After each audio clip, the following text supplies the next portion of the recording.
மன்னிப்பு கேட்ட திருமாவளவன் இந்த தலைப்புல தான் இந்த காணொளியை நம்ம காண இருக்கோம். விடுதலை சிறுத்தைகள் கட்சியுடைய தலைவர் திருமாவளவன் அவர்கள் வெளிப்படையாக ஒரு விஷயத்தை பதிவு செய்தாருங்க. அது என்ன அப்படின்னு பார்த்தீங்கன்னா, தேசிய தலைவர் அவரது திருமணத்திற்கு தடையாக இருந்த பலரையும் அவர் பார்த்தீங்கன்னா அழித்து விட்டார் அப்படின்ட்டு ரொம்பவும் மோசமான ஒரு விஷயம். அதாவது ரொம்ப ரொம்ப ஒழுக்க நெறியோட இதுவரைக்கும் உலகத்தில் யாரும் கட்ட முடியாத அளவிற்கு இனியும் அவர்கள் அதை கட்டணும் அப்படின்னா அந்த அளவிற்கு நேர்மையான ஒரு நபர்கள் கிடைப்பார்களா அப்படின்னாலே அது ஆச்சரியத்துக்குரியது தான். அந்த வகையில் தமிழீழ தேசியத்தில் அவர் உருவாக்கிய அந்த படைகளை பார்த்தீங்கன்னா இந்த இடத்துல இருந்து நிறைய பேர் பயன்படுத்தி கொள்வது போல அவர்களது அரசியல் ஆதாயத்திற்காகவும் அல்லது மேம்போக்காக மக்களுடைய அந்த தமிழ் உணர்வுக்கு இவர்கள் தேவைப்படுகிறார்கள் என்று ஊறுகாய் போல தொட்டுக்கொள்வதாகவும் நிறைய பேர் இருந்தாங்க. ஆனால் அதையெல்லாம் முறியடித்து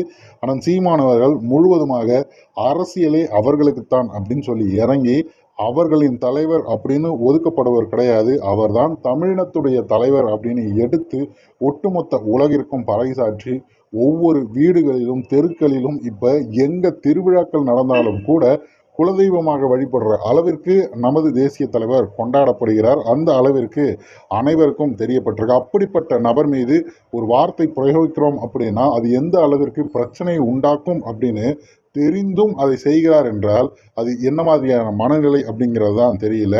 அவ்வளவு மோசமான ஒரு விஷயத்தை பதிவு செய்துவிட்டு இப்போ பேசும்போது அதற்கு பதில் சொல்லும்போது பெரியாருக்கு அவர் எதிரானவர் அல்ல, பெரியாரும் அவரும் ஒன்றுதான்ங்கிற அளவிற்கு இருந்தாங்க. அப்போ மட்டும் இல்லாமல் இங்கே சாதிய பிரச்சனைகளுக்கு என்றும் திராவிடத்திற்கு எதிராக நாங்கள் நிற்கவில்லை அப்படின்னு பல விஷயங்களை தேவையில்லாமல் இட்டுக்கட்டி பேசியிருக்காரு.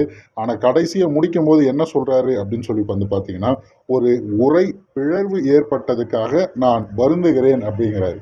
மொத்த விடயத்திலையும் பிரச்சனையாக சொல்லிட்டு அது வெறும் ஒரு உரையில் ஏற்பட்ட பிறர்வு அப்படிங்கிற மாதிரி சொல்றதுங்கிறது மிக மோசமானது. இதற்கு இடும்போனம் கார்த்தி அவர்கள் அண்ணன் சீமான் மீதான காழ்ப்புணர்வில் தேசிய தலைவர்கள் அவர் கொச்சையா பேசிட்டு இப்ப உரைப்பிழர்வு அப்படின்ட்டு ரொம்ப கேவலமா சப்பை கட்டுறீங்க. இதுதான் தோழமை சுட்டல், ஒவ்வாமையோடு ஏற்றல் வரிசையில் இப்போது உரைப்பிழர்வு.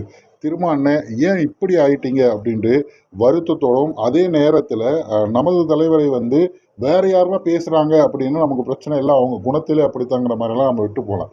ஆனால் எந்த அளவிற்கு நாம் தலைவரை நேசிக்கிறோமோ அதே போல தலைவரை நேசித்த நபர் அப்படின்னு நம்ம கண்களால் அறியப்பட்ட ஒரு நபர் இப்படி பேசுறதுங்கிறது மிகப்பெரிய ஒரு வருத்தத்தை ஏற்படுத்துகிறது. அண்ணன் அவர்கள் தொடர்ச்சியாக இது போற விஷயங்கள் முன்னெடுக்கிறாங்க அப்படின்னா வேறு வழி கிடையாது. எதிர்கருத்து அப்படிங்கிறது ரொம்ப காட்டமாகத்தான் வருங்கிறது. இதுவே கடைசியாக இருக்கும்னு சொல்லி அவங்க புரிஞ்சிருப்பாங்கன்னு நம்ம நம்புவோம்.